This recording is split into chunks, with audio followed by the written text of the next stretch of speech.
Konsep dasar rencana pelaksanaan pembelajaran SKI di MI. Assalamualaikum warahmatullahi wabarakatuh. Perkenalkan, nama saya Aulia Fitra Binirung dengan NIM 149 ingin menjelaskan tentang konsep dasar rencana pelaksanaan pembelajaran SKI di MI. Sebelumnya, saya akan membacakan sebuah latar belakang dari makalah saya, yaitu pembelajaran atau yang bisa disebut dengan kegiatan belajar mengajar atau KBM merupakan sebuah langkah yang konkret dalam rangka memperoleh, mengaktualisasikan, atau meningkatkan sebuah kompetisi. Prinsip dalam sebuah KBM adalah untuk memperdayakan semua potensi yang dimiliki guru maupun siswa sehingga bisa meningkatkan fakta dan prinsip dalam kajian ilmu yang dipelajarinya, sehingga siswa bisa berpikir secara kritis, logis, dan kreatif. Pembelajaran adalah serangkaian kegiatan yang dilakukan oleh guru ataupun peserta didik guna mencapai tujuan pembelajaran.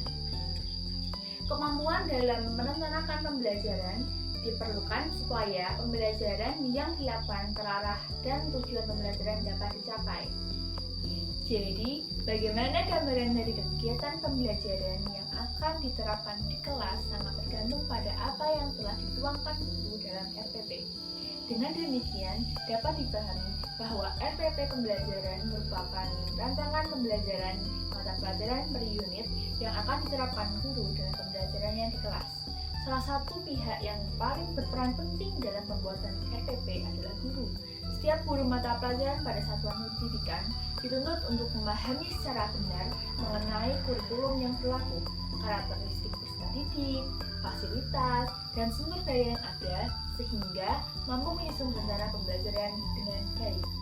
Oleh karenanya, keberhasilan proses pembelajaran yang ditentukan oleh kemampuan guru guna tercapainya tujuan pembelajaran seperti yang dikemukakan oleh Kirby dalam Sanjaya bahwa one underlying emphasis should be noticeable that the quality of the teacher is the essential concern future in the success of any educational system.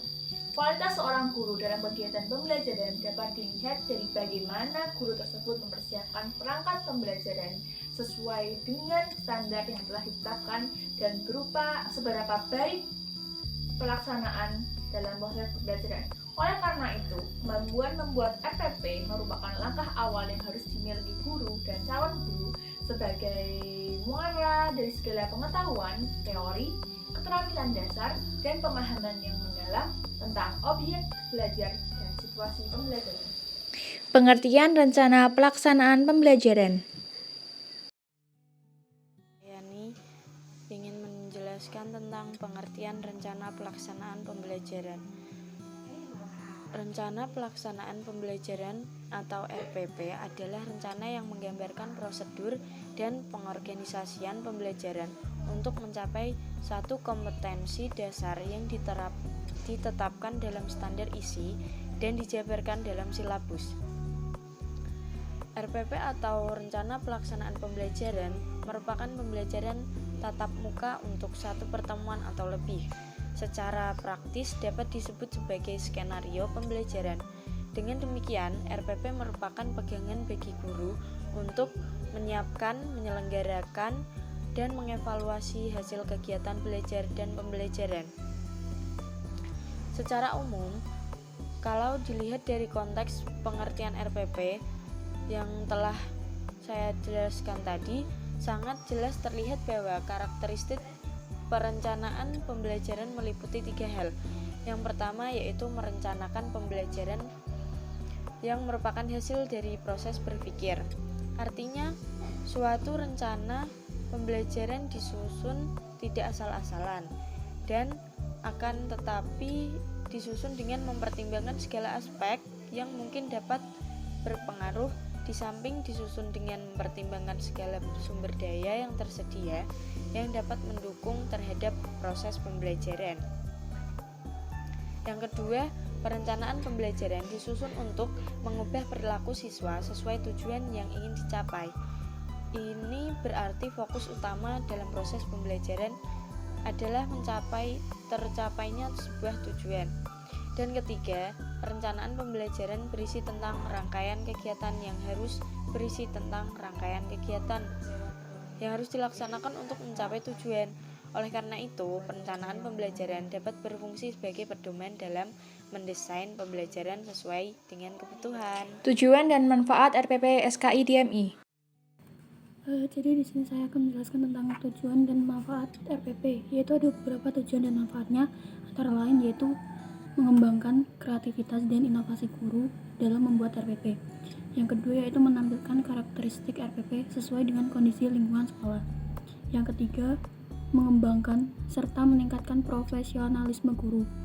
Yang keempat, guru dapat menguasai materi yang akan disampaikan dengan baik. Jadi selain tujuan dan manfaat tersebut, RPP juga memiliki fungsi-fungsi yang diantaranya guru dapat menerapkan pembelajaran secara terprogram sehingga mempermudah, memperlancar dalam meningkatkan proses pembelajaran. Lalu yang kedua, guru dapat merancang situasi emosional yang ingin dibangun, suasana belajar yang menyenangkan, keterlibatan peserta didik yang aktif, sehingga terjadinya suasana dialogis atau yang bersifat terbuka dan komunikatif. Lalu yang terakhir, guru memiliki acuan dalam melaksanakan kegiatan pembelajaran agar lebih terarah, efektif, dan efisien. Model dan macam RPP SKI DMI. Berikut saya akan melanjutkan penjelasan dari materi yang telah disampaikan teman saya. Saya akan menjelaskan tentang model pembelajaran.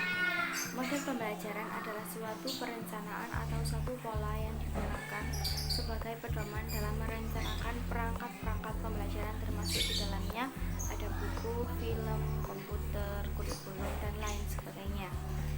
Model pembelajaran adalah gaya seorang guru atau sebuah pendekatan awal yang dilakukan dalam melaksanakan kegiatan belajar mengajar dengan tujuan pembelajaran berjalan dengan lancar. Berikut ada 7 macam model pembelajaran. Yang pertama, model pembelajaran konseptual. Yang kedua, pembelajaran berdasarkan masalah. Yang ketiga, pembelajaran konstruktivisme. Yang keempat, pendekatan lingkungan. Yang kelima, pengajaran langsung. Yang keenam, pembelajaran terpadu. Dan yang terakhir, yang ketujuh, pembelajaran interaktif.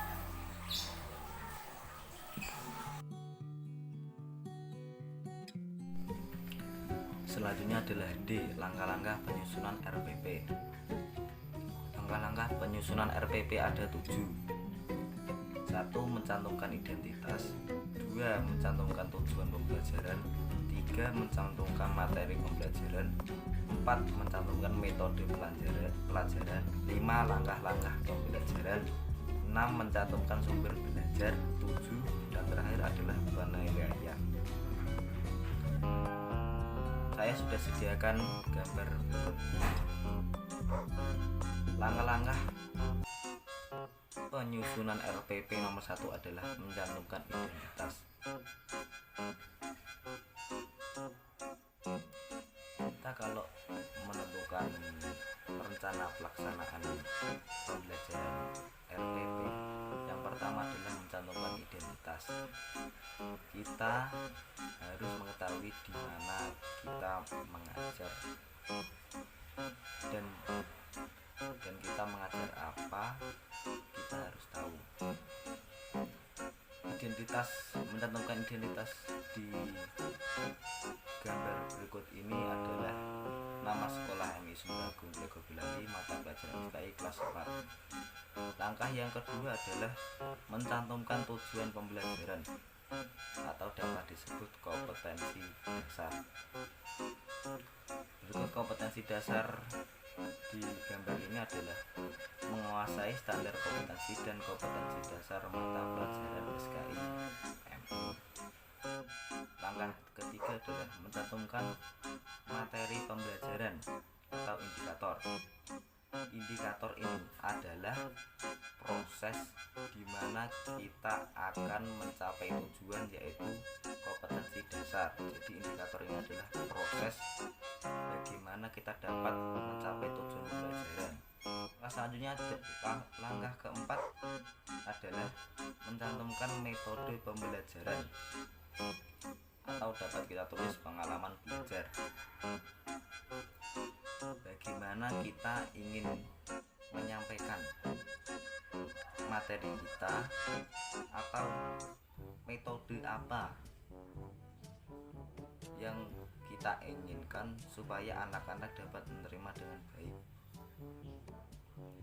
Nomor 5 adalah langkah-langkah pembelajaran atau bisa disebut alokasi waktu. Ini saya singkat ya. Ini saya singkat alokasi waktu pertemuan ke-1. Dapat ditulis lengkap jam 7 sampai jam 7:05 absensi. Terus jam 7:05 sampai seterusnya materi, dan seterusnya. Langkah ke-6 yaitu mencantumkan sumber belajar. Sumber belajar ini dapat berupa bahan, media, alat, ya kita tulis saja. Misalnya kita disuruh mengajar modul SKI, ya kita tulis saja. Dan yang terakhir adalah penilaian. Penilaian ini adalah hasil nilai yang kita tulis dari penilaian siswa masing-masing. Di sini saya mencontohkan untuk mengerjakan kompetensi 1. Ya sudah, waktu dan tempat saya persilahkan ke mediator.